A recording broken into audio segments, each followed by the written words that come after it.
G'day everyone, today we are getting the K24 that you saw being built in the last episode, and today we're going to get this in the car and we've got some special items to show you.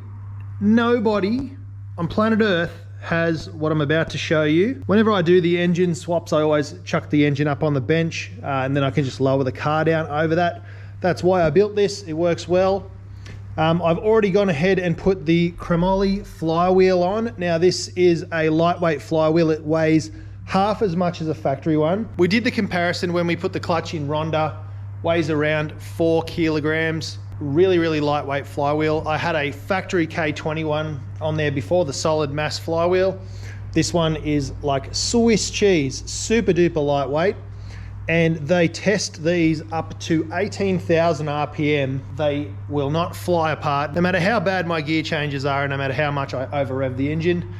Just kidding, we're not going to do that on this one. And this is overkill for what we need, but this is going to be great for a lower powered K24, standard compression and an NA build. One item you'll see is this one just here. Now I bought this a little while ago and I've been dying to use it. This is from Honda Developments, and that is a local Melbourne company. They specialize in Hondas. If you haven't heard of them, you've been living under a rock. Check them out, they've got everything. We're gonna throw a whole bunch more Honda Development parts on this car in the coming videos once we get closer to setting it up, because they're generally about suspension, braking, all that sort of stuff, all the chassis mods. So we've got a bit of that sort of stuff coming in the future.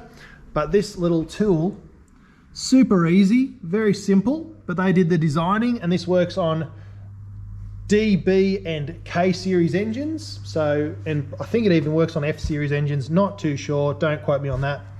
But that helped me amazingly because I was able to just steady the engine gently with one hand and crank it off on the torque wrench to get everything torqued down. Brand new flywheel bolts from Elusive Racing, and over to the clutch kit. Now this is the bit that no one in the world has. Fortunately for me, being down in southeast Melbourne, the EXEDY clutches head office is literally a couple of Ks away. I've been speaking with the guys there and we have the very first, world's first Kevlar ballistics clutch kit. This is a new material. It's army green for war, because we're going to be battling and we're going to be doing time attack. We're going to be attacking the track.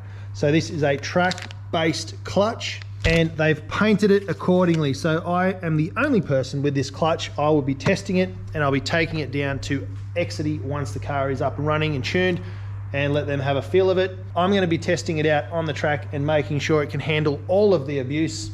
I'm really excited about that. We've got a 5-puck, super duper strong, and we've got the lightweight flywheel and the clutch plate. So let's get this on with all new hardware. First, I'm going to clean this up with some brake cleaner. As per the directions, we're going to give this a good solid clean and that, get it all mated up, and then I can show you my spiffy new gearbox.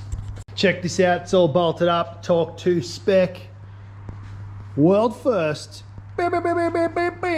Ballistic clutch kit from EXEDY Australia with the lightweight flywheel, super lightweight racing flywheel. So stoked to have that on the car. All torqued as per specs of Honda with brand new bolts inside and out for the flywheel and the clutch plate. So that is ready to go. I can whip off the stopper from Honda Developments and get my gearbox on. So let me plonk that up on the table.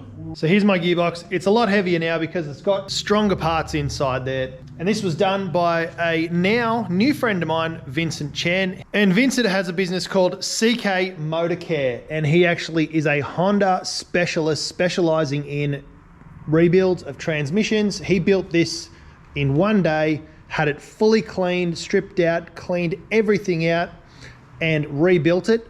We replaced all the bearings with genuine OEM Honda bearings. He checked all of my synchros and everything, they were fine. We've done a gear ratio swap. So we've gone from, I think this is a 4:1 or something like that. I'll put it on the screen here, what the factory ratio is. But we took this gear out, which is nothing wrong with it, perfect. And we took out the, so this is the pinion, this is the ring, and we took out the factory open LSD. Now, You can see here, this one, it will spin both ways. It's not locked at all. It's an open diff. I didn't know it, but when I got this gearbox, it was always super hard to get the drive shaft in on one side, and that is because this was broken. So don't ask me how that happens, but it was broken where the diff sits inside the gearbox, and this ear where the bearing presses on was snapped straight off the diff. So we've got an M factory 1.5 way clutch type LSD. I got that from Elusive Racing, of course, just around the corner, and they are the M factory distributor in Australia. So that is inside here, and we've got the 5.1 ratio final drive. All the gears are still stock CL9 TSX gears, but we've got the 5.1 ratio final drive. So basically what that means is your final drive ratio is, it's the output to the diff. So once it goes through all of the gears, doesn't matter which gear you're in, whatever gear that is in, so if you're in fourth, the output of the ratio of fourth will be 5.1. The final drive of that gear will then change to 5.1 to the wheels. The only downside to this is first gear is going to be pretty much useless. Second gear will be like first gear, and then I'll be able to get through third, fourth, and fifth, and that will mean I'll be going much quicker, and I'll be able to just be changing from third and fourth a lot of the time, I hope. And then on long straights, I can go into fifth, of course, and then also utilize sixth. Sixth gear wouldn't have had much wear and tear on it or use really ever, just highway miles when this was a road car. But now, hopefully, on some of those longer straights, we'll be able to use sixth gear. And yeah, it's going to be awesome. It's going to mean that with my high revs and my short ratio gearbox and NA, we're going to be able to accelerate somewhere around the ballpark of where we used to be able to accelerate when the car was turbo with all that power. Even though now we have less power, the acceleration is still going to be really, really rapid. I don't know exactly how drastic it's going to be, but it's definitely going to be way better than stock. The gearbox, when I got it back, it didn't look like this. I've just painted it with some VHT. I've lubed up the brand new bearing, which is a Japanese bearing from EXEDY, comes in the kit. It's a Nachi bearing, so they put a little sign in that says lube in excess creates mess. So I've put the bare minimum on there. Hopefully none of that flicks out anywhere, and I can shove that in there and it's all good to go. So it's had a minor rebuild, which is all new bearings. We didn't change the synchros, they were fine. We changed the diff and we changed the ratio, and we did all of the seals. So the seal in here, the seal on each side, and resealed the whole box. Ever since I got this gearbox, it was leaking around this seal here. So underneath at the back, it was leaking out of there. I was going to seal it up regardless of whether I changed the diff or not, but now we've done everything. Oh, and I also put in some detent springs from Hybrid Racing. So it's going to be more notchy in the gears, which is going to be fun. Nice and tight, less chance of me missing a gear or mucking up a shift at high RPM. So that is awesome. Almost forgot about that, but I spent money on it, so I need to remember what I've done. And a new genuine boot here for the clutch fork. Anyway, let's get it on and get the engine in the car. Enough chit chat. Let's do some work. So it's the next day. I got this installed last night. The engine bay pops off in the black. So I know I said nobody has this. Plenty of people have a black engine bay, but the combo with the black and the fluoro red, I think makes this engine bay pop. It makes it look very minimalistic.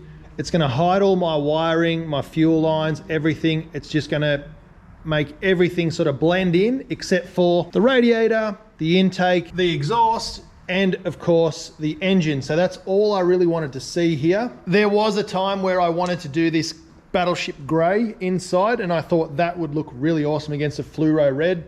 So like Battleship Grey versus the fluoro red would look excellent. But the guys at Elusive have a Battleship Grey engine bay in their EG track car.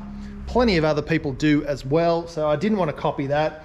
The only downside to having a black engine bay is if I get oil leaks or anything spraying or misting or leaking, I won't be able to see it. For everything else, I think it's going to look absolutely amazing. I've got to get the radiator on. Everything else is buttoned up. I've gone with some K-tuned solid shifter mounts, as well as the detent springs from Hybrid Racing. I'm just starting to run my wiring now, so I've done this bit here at the front because it's tricky to get to. And another thing I've done is, because I've painted this engine base so many times, the factory steel hard lines had been in and out so many times, they had mangled the little 10 mils here, and also the hoses were mangled and bent and looked like they'd been chewed on by a Rottweiler. So I went to trade brake and clutch just here in Springvale, took to my old hoses, asked them to add about 50 millimeters, so 5 centimeters additional length on there so I could move things out of the road and route them how I like, and got some new custom engine bay lines made up, and I think they look awesome. Everything's out of the road, being that they are braid. So nylon, then braid, then the clear coating over the top. These will not expand, they will handle the heat just fine. They won't heat soak like metal ones, so they won't boil the fluid in there as easily. There's still a risk of melting and stuff with the heat of the exhaust, but we've got the vent to mitigate that, and we've got the fans, so we should be good. So that just neatened and tidied everything up really, really well. So I'm happy with that. And now it's get the radiator in. One thing that I didn't do in my turbo build was I didn't run a power steering cooler. Because I'm going to be doing track work, I'm still running power steering. I'm going to run a power steering cooler. Yeah, we'll start buttoning it all up. I've already got the drive shafts in. I've got them with a brand new, genuine Honda OEM mid shaft. No more aftermarket stuff. It just slipped in really, really nice. There isn't a great deal of clearance down there, but we've got the big boy headers, so that's why. Back to work. I'll get this all done and start buttoning everything up. You guys just want to hear it and see it running. I do have to fabricate some exhaust stuff. Well guys, it's a week since I've shot the last bit of footage, but the engine is in. You saw that. It is now running. It does drive. I did muck up the power steering lines and put them around backwards, so I've got no power steering, so I've got to swap that around. Mistakes happen. So I'll swap those over. The coolant's bled. I've updated the software, which is why the coil pack covers off. I have done a compression test. It's pretty close. Cylinder 1, cylinder 2, cylinder 3, and cylinder 4. Pretty even across the board. I think that is within the specs of pretty even across the board. There's less than a 5 PSI variance across all 4 cylinders, which is pretty much what you would get with a factory unopened, untouched motor. And I did the compression test dead cold. The car hadn't moved or started or anything for 2 days. So it was dead cold. So that is the true cold compression. I can do a hot compression test at a later date, but pretty even, pretty happy with it. There's no fuel leaks, there's no oil leaks, there's no coolant leaks. So that is a win. I have got my power steering cooler mounted in behind there. You can see the bracket I've made just down there. The brake lines are all bled. Everything is buttoned up. I do need to finish the exhaust, but let me fire up the car so you can hear it running, which is only the center res and the cat, and straight piped out the back. So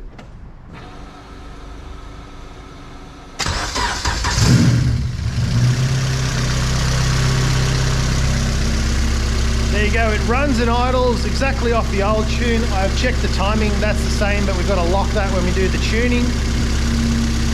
Everything else runs and drives great. I've set the fuel pressure to 50. We'll adjust that on the dyno as well. We're still running E85, we're still running the 1150cc injectors. Everything is sweet, so it's pretty loud with only the one center res. So I'll give it a little blat and then switch it off.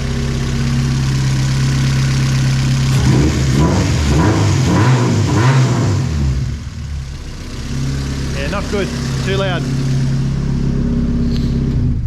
So that's going to be it for this video. I've actually filmed 3 videos whilst I've been filming 1 video, and I've got 2 more to do. I'm going to try and edit these 3 and get them out one after the other. One is a surprise car, which you guys don't even know about. So if you haven't, make sure you subscribe, like, and share the video. And the other 2 videos, well, pretty spicy, let's just say. So don't forget to spool up, bring the boost, and we'll see you in the next video. Cheers.